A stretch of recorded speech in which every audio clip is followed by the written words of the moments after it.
Bismillahirrahmanirrahim. Assalamualaikum warahmatullahi wabarakatuh.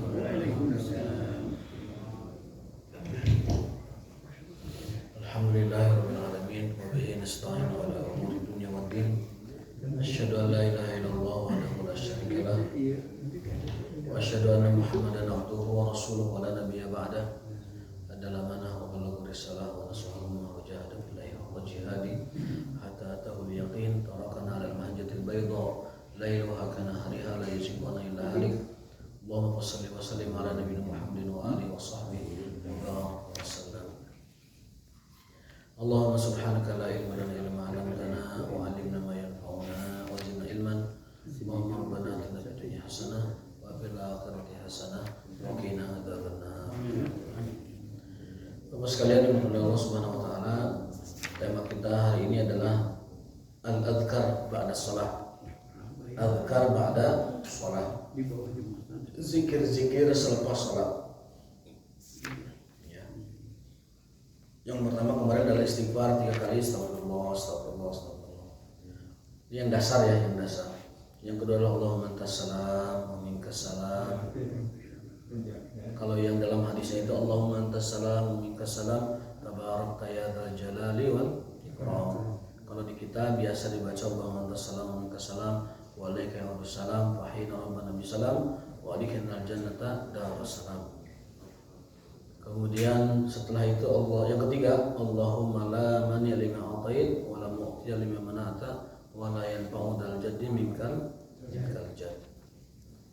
Itu kurang lebih artinya itu yang Allahumma la mani lima atait, ya Allah tidak ada yang dapat menahan sesuatu yang akan kau beri, dan tidak ada yang dapat memberi sesuatu yang kau tahan, dan tidak dapat memberi manfaat siapapun yang punya manfaat, serta tidak ada yang dapat menahan madarat siapapun yang punya madarat. Artinya manfaat dan madarat itu sepenuhnya dari Allah Subhanahu wa taala.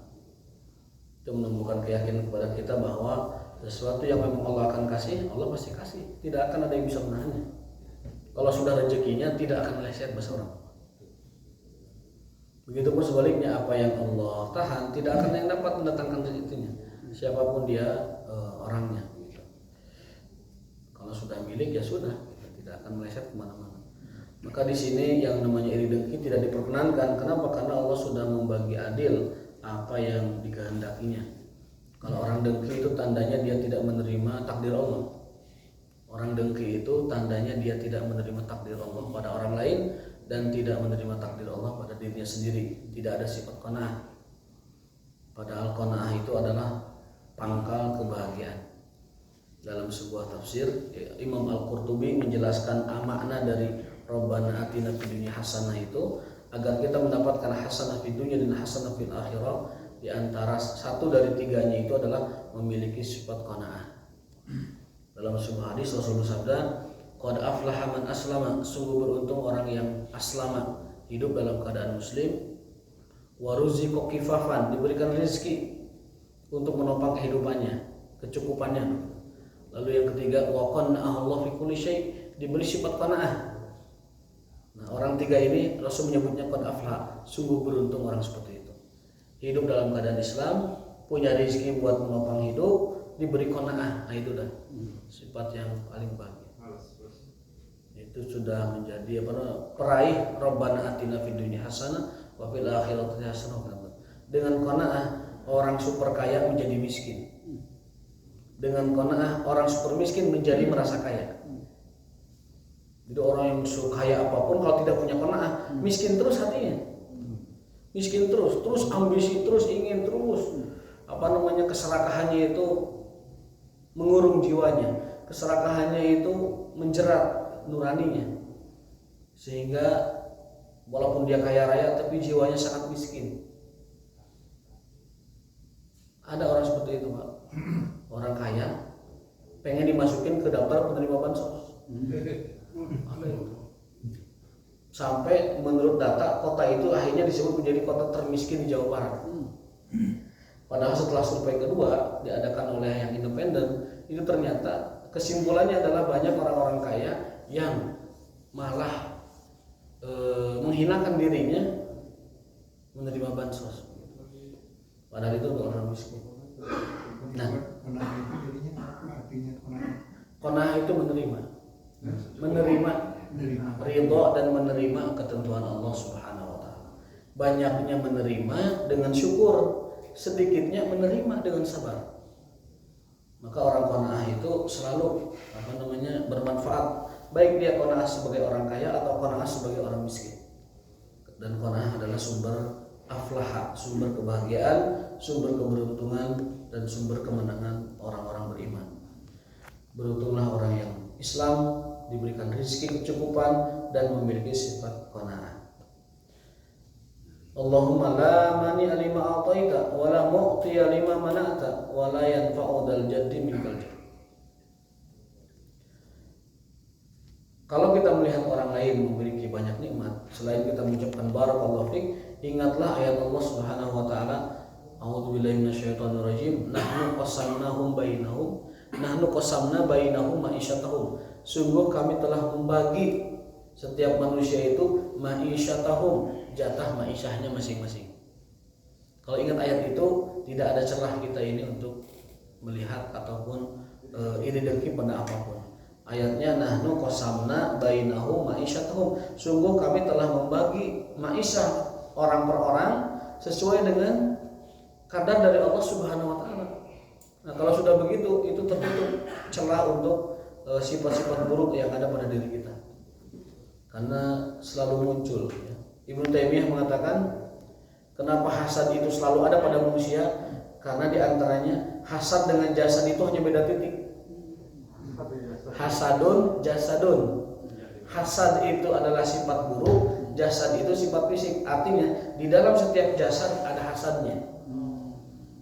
Dalam setiap jasad ada hasad.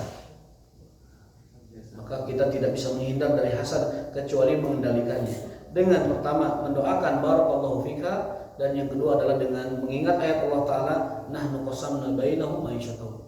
Sungguh kami telah membagi manusia rezekinya masing-masing sesuai dengan hikmah dan keadilan kami Allah Subhanahu wa taala. Itu doa yang ketiga. Nah, setelah Allahumma la ma'na ma'atait wa la mutil liman ma'ata, silahkan baca yang lain. Itu yang dasar dulu. Astagfirullah, astagfirullah, astagfirullah 3 kali. Lalu bisa juga ditambah dengan istighfar yang lengkap. Istighfar untuk dosa besar.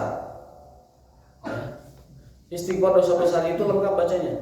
Astaghfirullahalazim alladzi la ilaha illa huwal hayyul qayyum wa atubu ilaihi. Itu istighfar dari dosa besar. Selain yang sayyidul istighfar itu yang umum.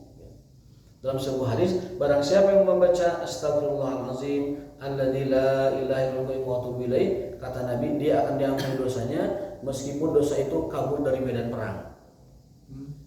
Kabur dari medan perang kan dosa besar. Dosa besar itu diantaranya kabur dari medan perang. Nah, itu dapat diistighfarkan atau diistighfari dengan istighfar yang panjang tadi. Astagfirullahalazim alladzi la ilaha illa huwa wa atubu ilaihi. Itu istighfarnya dilengkapi dengan itu. Kalau istighfar yang 3 kali pertama yang astagfirullah, astagfirullah, astagfirullah, itu istighfar namanya istighfar pelengkap kebaikan. Tatimmatul khair bahasanya. Karena apa?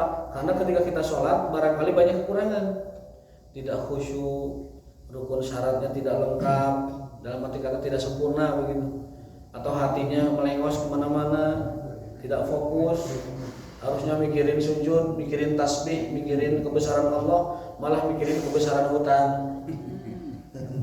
Harusnya mikirin keagungan Allah, malah mikirin keagungan jabatan. Harusnya mikirin kemaha lembutan murahan Allah, malah mikirin harapan-harapan dari manusia. Nah, ketidakkhusyuan itu dapat ditambal. Ya, ketidakkhusyuan itu ditambal dengan astagfirullah 3 kali.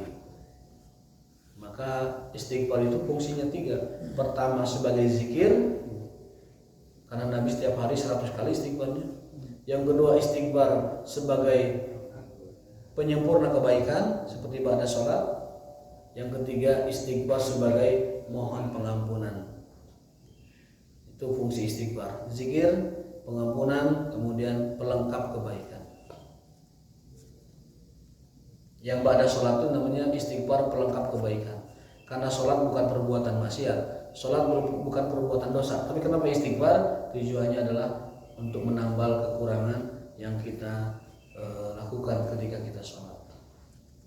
Nah, setelah 3 itu, astagfirullah 3 kali, Allahumma antas salam, Allahumma la mani lima atait. Lalu yang keempat disarankan membaca ayat kursi. An Abi Umamah ini hadisnya radhiyallahu taala anhu qala Rasulullah sallallahu alaihi wasallam man qara'a ayatal kursi fi duburi kulli salatin maktubatin. Barang siapa yang membaca ayat kursi di setiap salat wajib, setelah salat wajib, lam yamnahu min dukhulil jannah illa an yamut. Tidak ada yang menghalanginya dari surga kecuali hanya kematian. Barang siapa yang membaca ayat kursi setiap kali setelah sholat wajib, sholat sunnah berarti enggak ya, sholat wajib aja, maktubah, maka dia dengan surga hanya terhalang kematian. Jadi wayahna ba'da sholatnya tanda petik ulah kedul amat. Doa nu dasar mah dibaca sebelum beranjak tuh, yang dasar mah dibaca. Astagfirullah, astagfirullah, astagfirullah, mantasalam, minkasalam, Allahumma la mimma atait dan seterusnya. Kemudian baca ayat kursi. Setelah itu mau pergi silahkan, mau zikir tasbihnya 33, tahmid 33, takbir 33 di jalan silahkan. Ya, tapi yang dasar ini wayahnya dibaca dulu. Syukur-syukur sampai tamat yang 33 itu lebih afdal lagi. Nah, kemudian dalam hadis lain, dalam riwayat faqad jaa an Ubay bin Ka'ab radhiyallahu ta'ala anhu qala Rasulullah sallallahu alaihi wasallam ya Abul Mundhir an tadri ayy ayatin min kitabillahi ma'aka 'azam. Wahai Abu Mundhir, ini julukan Ubay bin Ka'ab, tahukah kamu ayat yang paling agung dalam kitabullah? Qultu Allahu la ilaha illallah hayyul qayyum. Fa daraba fi sadri wa qala liyan hakal ilma abada liyuhnika al ilma abada. Rasul SAW menepuk dadanya ketika Ubay dapat menjawab bahwa ayat yang paling agung dalam Al-Quran adalah ayat kursi. Rasul menepuk dadanya, semoga Allah mengaruniakan ilmu kepadamu. Berarti jawabannya benar, ayat yang paling agung dalam Al-Quran adalah ayatul kursi. Itu kalau kita baca rutin setiap sholat, maka kita dengan surga hanya terhalang oleh kematian. Artinya kalau mau ke surga langsung maut langsung ke surga apabila kita mendawamkan baca ayat kursi setiap kali ba'da sholat. Jadi kesimpulannya setelah sholat itu jangan berusukan. Kamu ngobrol sama aduh itu supaya ba'da sholat jangan ngobrol. Ini ya, otokritik kita semua ya. Kita semua ini otokritik. Ba'da sholat wayahnya jangan ngobrol dulu. Kamu ditanya kena Walanda, ditanya kena Portugal, ditanya kena Turing. Bukan wayahnya ya. Bukan waktunya. Jadi diisi dengan zikir. Setelah itu silahkan ngobrol bebas ya. Semoga Allah mengkaruniakan ilmu kepadamu wahai Abu Mundhir, karena kamu bisa menjawab bahwa ayat yang paling agung adalah ayatul kursi. Berikutnya, ini faedah ayat kursi. Wa jaa aidan fi fadli hadhihi al-ayatil 'azimati wa anha sababun lil ismati min syaitan. Ayat kursi adalah ayat penjagaan dari syaitan. Ada fakta dan ada historinya itu. An Abi Hurairah, dari Abu Hurairah radhiyallahu ta'ala anhu, qala wakkalani Rasulullah bi hifdzi zakati Ramadan. Rasulullah pernah memintaku menjaga Baitul Mal. Tempat zakat dikumpulkan tuh Rasul pernah tugaskan aku menjaganya. Mun bahasa orang mah ngajaga gudang Baitul Mal, itu tugas Abu Hurairah, pernah diperintahkan begitu. Fa'atani atin, datang seseorang. Faja'ala yahsu minat ta'am, mau kan nonton bahan makanan. Datang ke Baitul Mal, dapat sarawu indit gitu. Fa'akhadtuhu, lalu aku tangkap dia. Berarti Abu Hurairah ini selain menjaga memang berani orangnya. Faqultu la arfa'annaka ila Rasulillah. Hei Kisanak, bahasa orang begitu. Wahai Kisanak, aku akan laporkan kamu kepada Rasulullah. Qala inni muhtaj wa ya iyal, aku orang yang miskin, aku butuh untuk memberi makan keluargaku, katanya gitu. Dia kan membuat jawabannya itu terenyuh. Wa bihajatun syadidatun, saya sangat membutuhkan beberapa genggam makanan ini. Fa khallaitu anhu, aku lepaskan dia. Fa asbahat atau asbahtu, fa qala Rasulullah SAW, ya Abu Hurairah, ma fa'ala asirul bariha. Ini Rasulullah SAW ini kalau tahu yang gaib seperti ini berarti Allah kasih tahu. Ya, sekali lagi, kalau Rasul tahu yang gaib itu berarti Allah ngasih tahu dia untuk sebuah hikmah, sebuah tujuan. Karena pada prinsipnya atau pada dasarnya Rasul itu sebenarnya hakikatnya tidak tahu yang gaib. Dalam sebuah ayat Allah berfirman menjelaskan tentang Rasulnya, walau kuntu a'lamul ghaiba lastaksartu minal khair wa ma massani yasu. Kata Nabi SAW. Nabi dikisahkan oleh Allah Ta'ala, andaikan Nabi itu tahu yang gaib, maka dia pasti sudah bisa menghindari musibah kalau mau terjadi padanya dan akan memperbanyak kebaikan kalau Nabi tahu yang gaib. Tapi faktanya Nabi tidak tahu yang gaib. Buktinya apa? Di Uhud beliau terluka, ya. Di Badar beliau mengalami dengan sahabatnya dialog yang sengit sampai akhirnya maju ke medan perang. Di Hunain sempat kalah kemudian menang. Di Taif, di Baledogan kakinya berdarah-darah. Maka kata Nabi, andaikan aku tahu yang gaib, pasti aku tidak akan kena musibah. Karena aku tidak tahu yang gaib, musibah ada yang kena kepadaku. Gitu. Maka ketika Nabi bertanya kepada Abu Hurairah, hai Abu Hurairah, apa yang terjadi tadi malam? Yang datang kepadamu itu kamu apakan? Gitu. Nabi tidak dikasih tahu, tetapi Allah kasih tahu. Itu artinya apa? Itu artinya Allah yang kasih tahu perkara yang terjadi tadi malam. Ya Abu Hurairah, ma fa'ala asirukal bariha. Qultu ya Rasulullah, syaka hajah wa iyalan. Ya Rasulullah, datang seseorang ngambil makanan, ngambil bahan makanan, ya, ngambil sembako lah seorang. Dia mengatakan sangat membutuhkan dan keluarganya sangat kekurangan sehingga aku kasihan padanya. Aku lepaskan dia. Terjadi kedua kali begitu. Rasul mengatakan, amma innahu qad kadzabaka wa sayaud. Abu Hurairah, dia itu bohong padamu. Coba kayak petinggi kadiri gitu. Kata Rasulullah. Malam itu datang lagi orang itu, ngambil lagi gandum, ditewak deui, nyebut lagi, keluarga saya kelaparan. Dilepaskan lagi. Ketiga kali begitu, ngambil lagi, ditewak deui, nyebutkan keluargaku kelaparan. Aku orang miskin, dilepaskan deui. Nah, hari keempat, wahada ini singkat cerita. Wahada akhiru salasi maratin annaka tazum annaka la ta'ud summa ta'ud. Yang keempat kali Abu Hurairah mulai penasaran. Karena di ketiga kali sudah berjanji tidak akan kembali. Tuhan, ini terakhir kali saya ngambil sembako di sini. Tolong lepaskan saya dan jangan laporkan saya kepada Rasulullah SAW. Akhirnya karena itu keempat kali dia menyelesaikan janjinya tidak akan kembali lagi. Kemudian Abu Hurairah hendak menangkapnya. Sebelum ditangkap, orang itu mengatakan begini, "Da'ni, biarkan saya akan ganti apa yang saya curi ini dengan suatu ilmu." Apa itu? Fa inni u'allimuka kalimatin. Aku akan kasih tahu satu ilmu, ini bermanfaat bagimu. Apa itu? Qultu mahun, apa itu? Kata Abu Hurairah. Lalu orang itu mengatakan, idza awaita ila firashika faqra ayatal kursi. Kalau kamu ingin terhindar dari gangguan-gangguan setan, baik yang jahat maupun yang menggoda, kata orang itu, bacalah ayat kursi. Fa innahu lan yazala 'alaika minallahi hafizun. Kalau kamu baca ayat kursi, kamu akan selalu ada dalam penjagaan Allah Subhanahu wa taala. Wala yuqarribuka aw wala yaqrubuka syaitan hatta tusbih. Syaitan pun tidak akan berani mendekat padamu. Kalau dibaca malam berarti sampai pagi nggak akan dekat. Kalau dibaca pagi berarti sampai sore syaitan tidak akan mendekat. Tidak akan mengganggu, tidak akan mencelakai, tidak akan membunuh. Tidak akan mengganggu dan ngerjain kita. Kalau kita baca ayat kursi. Fakhala itu sabilahu, karena Abu Hurairah merasa sudah dikasih ilmu, dilepaskan. Wah, iya bager ya ngajar ilmu ya. Tukeran jeung ilmu.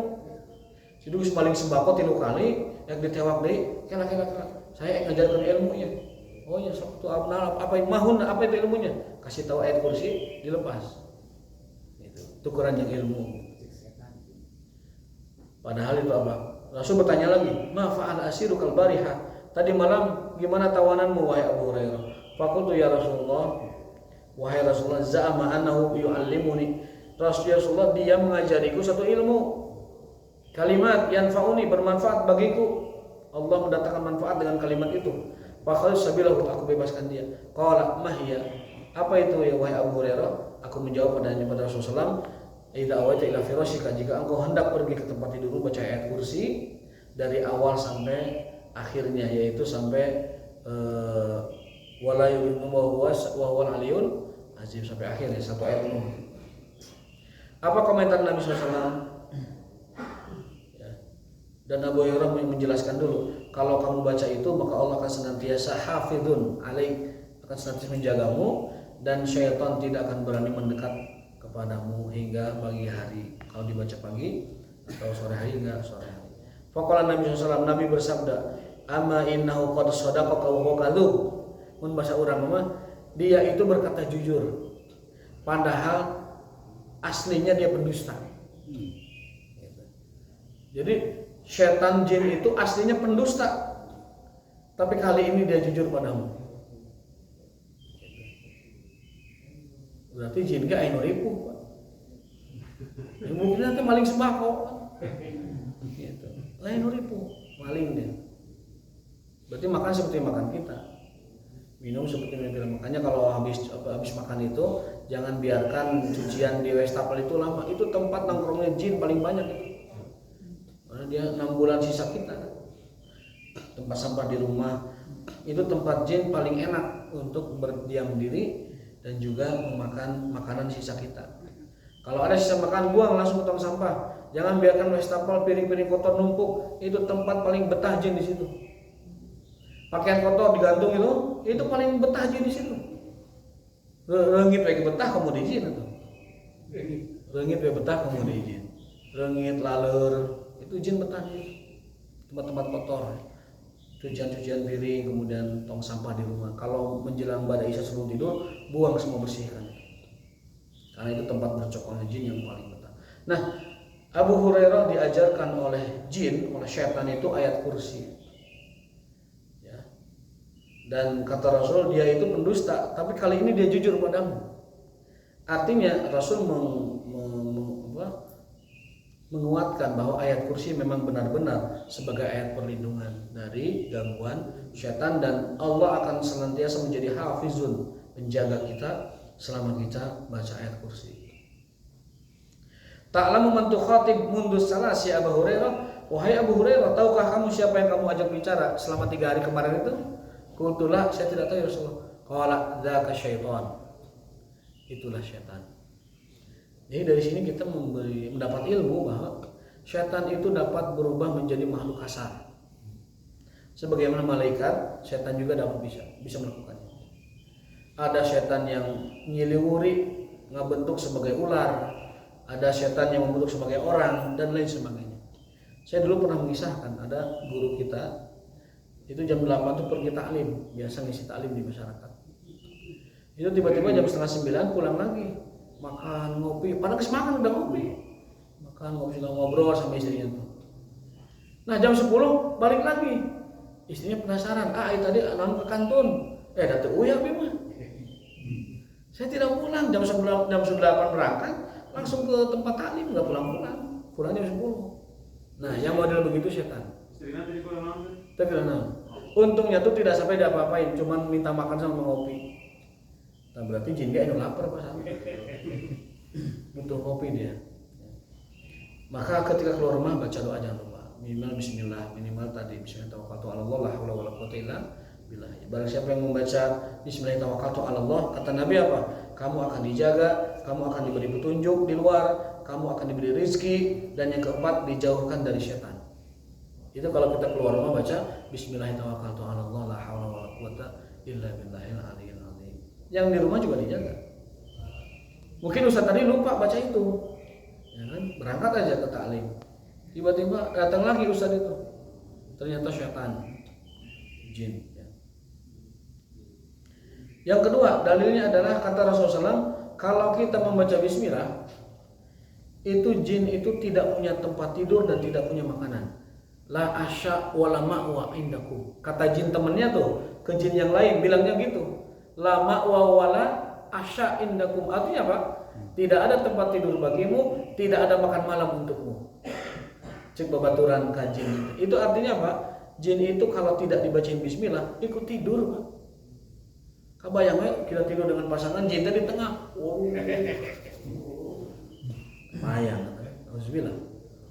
Bahkan ikut bersenggama kalau kita tidak baca doa bismillah. Dalam sebuah hadis, barang siapa yang membaca bismillah dan Allah menjadi syaitan sampai akhir, lam yadurruhu syaitan. Idza ruziqallahu waladun lam yadurruhu syaitan. Jika Allah kehendaki punya anak, anaknya tidak akan diganggu oleh syaitan. Kebalikannya berarti, kalau buat anak itu tidak baca bismillah, maka syaitan ikut-ikutan di situ. Nauzubillah min dzalik. Maka minimal bismillah maka mana-mana baca. Dan itulah cara kita mengandalkan pahala selain sholat, Pak. Jangan mengandalkan pahala dari sholat wajib saja.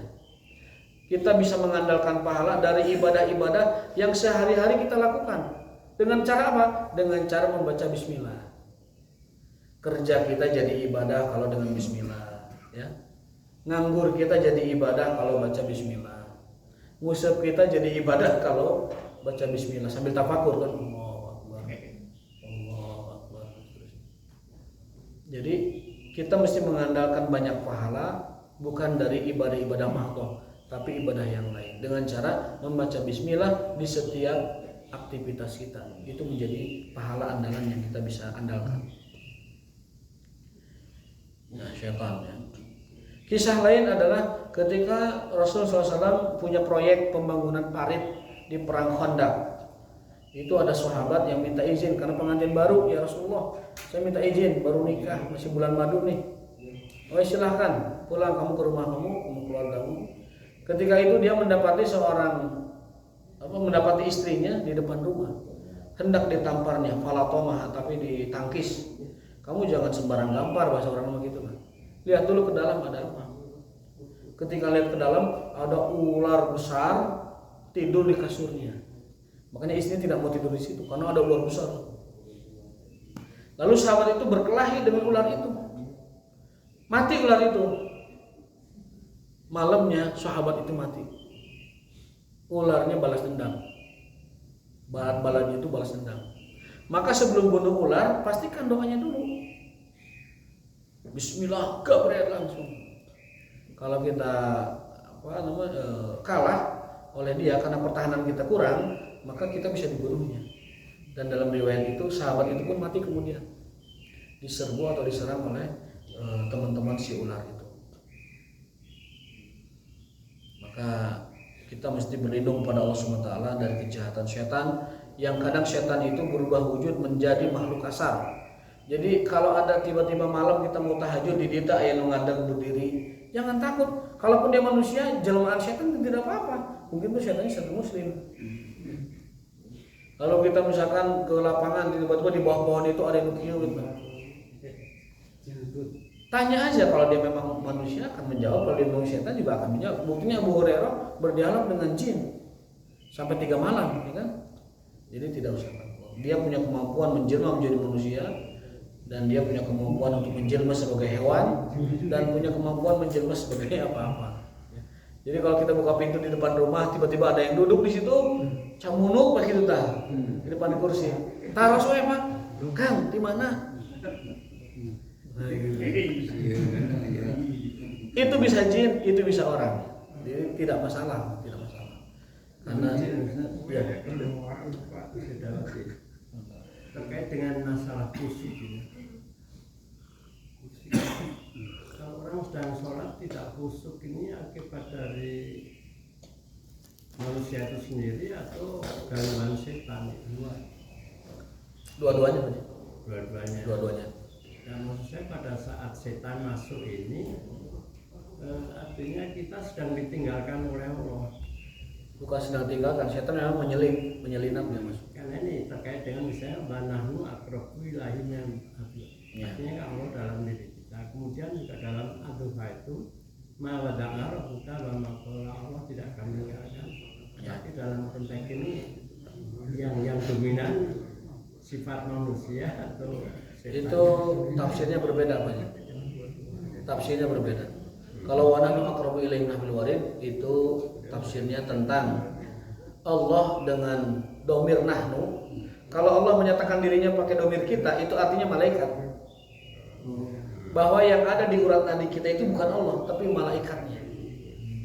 Wa nahnu aqrabu ilaihi min hablil warid. Kenapa? Karena ayat sebelumnya Allah nyatakan apa? Ma yalfidu min qaulin illa ladaihi raqibun atid. Tidaklah setiap manusia kecuali ada pendampingnya, mencatat amalnya. Dia adalah raqibun atid, raqib dan atid. Kemudian di ayat setelahnya wa nahnu aqrabu ilaihi min hablil warid. Dan kami adalah lebih dekat pada hamba itu bahkan dari urat nadinya sendiri. Artinya apa? Yang ada di urat nadi kita itu adalah malaikat pencatat amal kita, bukan Allahnya. Kalau Allahnya itu dijelaskan dalam 7 ayat Quran secara jelas. Ar-Rahmanu 'alal arsy istawa. Dialah Allah yang istiwa di atas arasnya. Istiwa itu bagaimana? Ya begitu istiwa. Tidak usah dijelaskan bagaimana rincinya. Kalau dijelaskan lagi terjebak kepada tasbih, terjebak kepada mujassim, terjebak kepada ta'til, terjebak kepada nafi, terjebak kepada segala macam lah. Ya. Maka ketika ditanya Imam Ahmad apa arti istiwa, artinya adalah bacaannya. Artinya adalah bacaannya. Artinya Allah istiwa di atas aras, sudah sebut saja Allah istiwa di atas aras. Tidak perlu dijabarkan bagaimananya, karena bisa terjebak kepada mujassimah. Jangan juga dinafikan. Kalau dinafikan kita menafikan firman Allah kalau begitu. Jadi keterangan yang menyebutkan bahwa kami lebih dekat dari urat nadi itu Allah menggunakan lafaz domirnya nahnu, domir kami. Dalam bahasa Arab kalau Allah menggunakan domir nahnu itu artinya Allah melibatkan malaikat dalam tugas itu.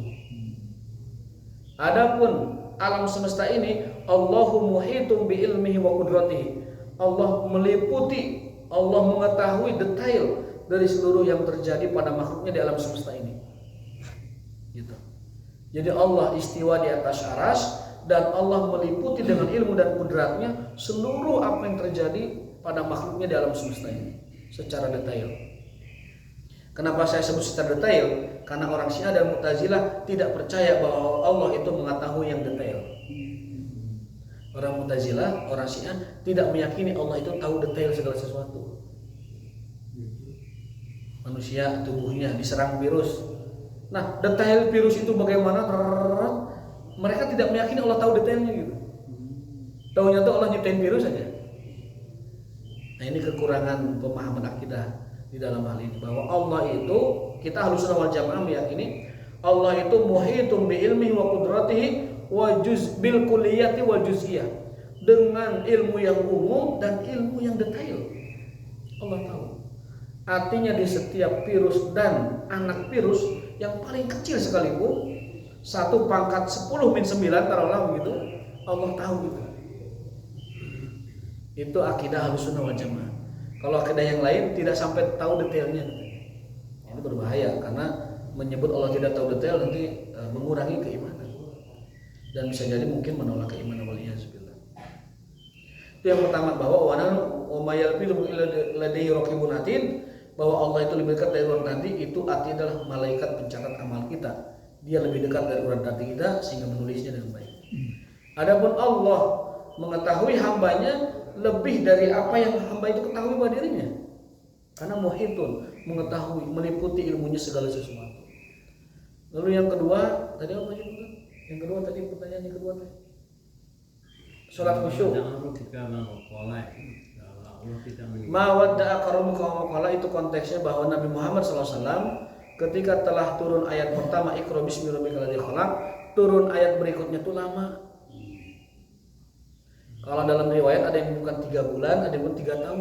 Lama sekali turun berikut ayatnya. Sampai Nabi punya prasangka. Dalam arti kata prasangka itu namanya manusiawi ya. Kok waktu itu ada Jibril datang nyuruh baca dalam bentuk manusia, Jibrilnya. Ini juga dalil bahwa malaikat itu dapat menyerupai manusia biasa. Dalam sejarahnya biasanya malaikat itu kalau menemui nabi dalam bentuk rupa manusia biasa suka memilih fisik posturnya itu. Nama sahabat Dihyah Al-Kalbi, karena sahabat itu paling tampan sekali. Saking tampannya kalau dia ada di sebuah kota, baru masuk kota, wanita-wanita kota itu sudah berdandan. Datang Dihyah, Ja'a Dihyah, Ja'a Dihyah. Dihyah masuk kota, geger satu kota itu. Karena paling tampan, paling wangi dan paling berseka. Al-Kalbi itu. Maka Nabi SAW bersabda, kalau Jibril mau menjelma jadi manusia, dia pilih Dihyah Al-Kalbi. Jadi malaikat mau ngajirim tandana kasep Pak, eta we. Malaikat lamun ngajirim tandana kasep. Lamun aya nu ngajirim teu kasep, jin eta mah. Jin. Malaikat mah tara milih fisik nu goreng. Malaikat tara milih fisik nu teu sempurna. Kalau yang milih fisik tidak sempurna itu jin. Mukanya hancur, kakinya ke belakang, ini muncul kadinya. Jin pasti itu.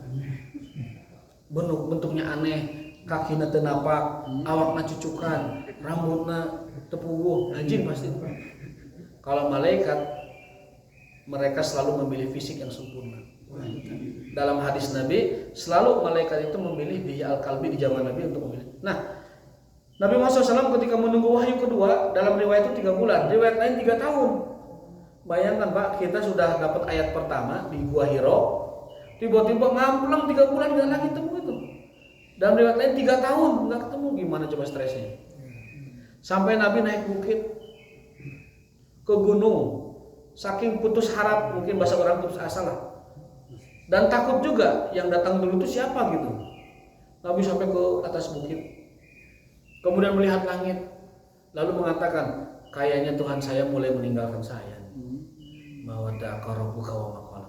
Tuhanku benci padaku, qala, dan Tuhanku wada'a, meninggalkanku. Sepertinya Tuhanku benci dan meninggalkanku, itu bahasa orang. Tiba-tiba ketika Nabi setelah mengatakan begitu, ra'a Jibril ala suratihil asliyah fi ufuqihi bainas samai wal ard bainal maghrib wal masyriq. Nabi tiba-tiba melihat sosok malaikat Jibril dalam rupa aslinya. Malaikat bersayap, satu sayapnya itu membentang antara timur dan barat. Jadi Jibril itu di angkasa di sana, sayapnya itu timur ke barat, satu sayapnya. Jadi dunia mah ku Jibril dikepret ya hancur sebenarnya. Dunia itu dikepret ku Jibril hancur.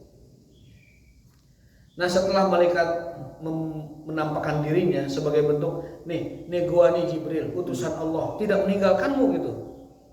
Dan kami maha kuasa, maha perkasa segala-galanya. Kamu nggak usah takut apa-apa. Itu pesannya seperti itu. Akhirnya Rasulullah disampaikan oleh malaikat Jibril, turunlah surat Ad-Duha, wad-duha wal laili idza saja ma waddaka rabbuka wa ma qala.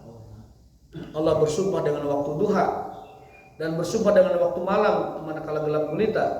Sesungguhnya Tuhanmu tidaklah membencimu dan Tuhanmu sama sekali tidak meninggalkanmu. Dengan begitu Nabi Muhammad terhibur lagi, turun ayat berikutnya. Setelah itu turun terus menerus tidak henti sampai Nabi wafat di usia 63 tahun Hijriah. Berarti 63 tahun Hijriah, 60 tahun Masehi berarti ya. Karena selisih 2 tahun kurang lebih. Jadi kami Abi Aina 42, asli nama 45 itu ya. Tambah 2 tahun ya. Tahun aslinya. Kita lebih tua dari apa yang kita ketahui sekarang. Nah itu apa namanya jawaban dari kenapa ada di situ Allah menyebutkan hubungannya dengan sholat khusyuk adalah ketika orang sholat khusyuk itu bukan berarti Allah meninggalkan kita, tetapi setan menyelip masuk kepada sholat kita. Karena ada hadis Sahih Bukhari, ini hadis sahih ini. Apabila azan dikumandangkan, setan itu ketakutan lari terbirit-birit bahkan sampai terkentut-kentut. Lari kemana? Lari ke kerajaan mereka. Di mana? Di laut. Di laut. Pokoknya itu tuh orang Cabuayan, Cidahu kan itu sampai Pangandaran. Ternyata kerajaan jin ini ternyata. Ngan jin nasaha duka terang. Pokoknya kata Nabi, mereka itu kalau dengar azan kabur ke laut-laut, ke kerajaan mereka. Jadi kerajaan jin itu di laut. Cuman jangan kita menahbiskan, jangan kita menisbat saha laut sama laut di mana, saha nunggal gegena, saha rajana, jangan, itu di luar ilmu kita. Hanya Allah yang tahu. Tapi mereka adanya di sana memang betul. Kalau dengar azan, setan itu lari terbirit-birit, bahkan indahu dortoh, sampai terkentut-kentut. Ini kalau masih luar adan, Allah jin teh hari itu ke gunung, ke laut. Nah setelah azan beres, datang lagi. Nah goda manusia, nggak sebelah masih suka kayak deh azan mah, nggak lah. Sudah nggak usah sholat jamaah, isukan kayak deh gitu. Nggak emang ngopi tambah hangat kene, kopi hangat kene, tunduh kene emang sesuai sarewe. Isukan kayak deh sholat mah kalam gitu. Nah Pak Haji lagi datang ayah ke Jordan geus we tidur. Ya gitu. Kan ayah cenah lamun aya Pak Haji mah pinuh karewat itu. Mun teu aya cenah kayak ngardul cenah. Kalem. Di Jordan mah lagi. Nah, seperti itu kerjaan setan itu. Nanti ketika komat kabur lagi ke kerajaannya karena mereka punya kelebihan cepat dalam berlari. Serempet. Nah, setelah komat berlari itu apa kata hadis? Untuk yuwaswis al-musallin, untuk memtaswis, untuk memberi gangguan bisikan bagi orang-orang yang sholat. Gitu. Jadi ketika kita sholat diganggu oleh jin, setan, itu memang kerjaan mereka. Maka supaya kita khusyuk, kata Ibnu Abbas tadi sederhana, lengkapi syaratnya taharah yang benar. Itu pangkal sholat khusyuk tuh. Wudu yang benar tuh pangkal sholat khusyuk, modal utama. Yang kedua rukunnya dilengkapi, takbiratul ihram sampai salam. Yang ketiga hadirkan hati gitu dengan memahami bacaan, dengan menghadirkan perasaan di hadapan Allah dan seterusnya. Itu namanya sholat khusyuk di hadapan Allah Subhanahu wa taala. Jadi sekali lagi selain kita punya gangguan dari memori dunia kita sebelum sholat, setan juga turut membantu dan mengacaukan sholat kita. Ini Ustaz, dalam pengertian pemahaman itu kalau misalnya baca surat kita sebenarnya nggak tahu maknanya. Sebenarnya yang dimaksud dengan memahami bacaan sholat itu bukan terjemahnya, tapi memahami kandungan umumnya, memahami maknanya. Contohnya takbir aja, Allahu Akbar. Itu bukan terjemah Allah Maha Besar, tapi Allah itu Maha Besar dari segala yang besar. Berarti ketika kita takbir, tidak ada yang lebih besar dari Allah. Pangkat itu kecil, dunia itu kecil, harta itu kecil, manusia itu kecil. Kemudian seluruh masalah kita juga kecil. Jadi kita sedang takbir harus mengecilkan segala sesuatu dan hanya membesarkan Allah SWT. Itu makna dari takbir. Allahu Akbar. Allah itu Maha Besar dari segala yang besar. Itu maknanya. Bukan Allah Akbar, Allah Maha Besar. Bukan itu dipahaminya. Kalau itu terjemah. Kalau terjemah mah bisa baca di buku, bisa dibaca di panduan-panduan. Tapi yang kita inginkan adalah menghadirkan makna sholat. Makanya di sini makna sholat bukan terjemah sholat yang kita bahas ini. Allahu Akbar, Allah Maha Besar dari segala yang besar. Ya, jadi lebih besar dari pangkatmu, lebih besar. Makanya orang kalau ketika sholat masih merasa punya, masih merasa menjabat, masih merasa kaya, masih merasa di atas, itu takbirnya itu belum sempurna. Kita takbir tapi masih merasa kita di atas yang lain, itu takbir kita belum sempurna. Allahu Akbar, sebesar masalah apapun Allah lebih besar dan Maha Besar dari segala masalah kita. Ini penutup, Pak. Ya. Kan ada kaidah bahwa membaca Quran itu satu huruf itu ada kebaikan. Nah pada saat kita sholat membaca surat itu termasuk membaca Quran? Termasuk. Jadi pahalanya sama. Pahalanya sama. Pokoknya masalah pahala mah malaikat insya Allah tidak akan salah hitungan. Bukan insya Allah, pasti demi Allah malaikat tidak akan salah hitung. Mau baca Quran di pada sholat, mau baca Quran di luar sholat, itu malaikat sudah hitungannya sudah akurat, sudah presisi itu.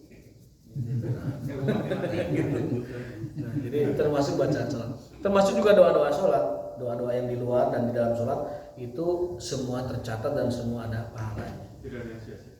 Tidak ada yang sia-sia. Ya, insya Allah mudah-mudahan. mudah-mudahan kita diterima amalnya, diterima ibadahnya, diterima juga ketaatan dan kebaikan kita. Amin ya rabbal alamin.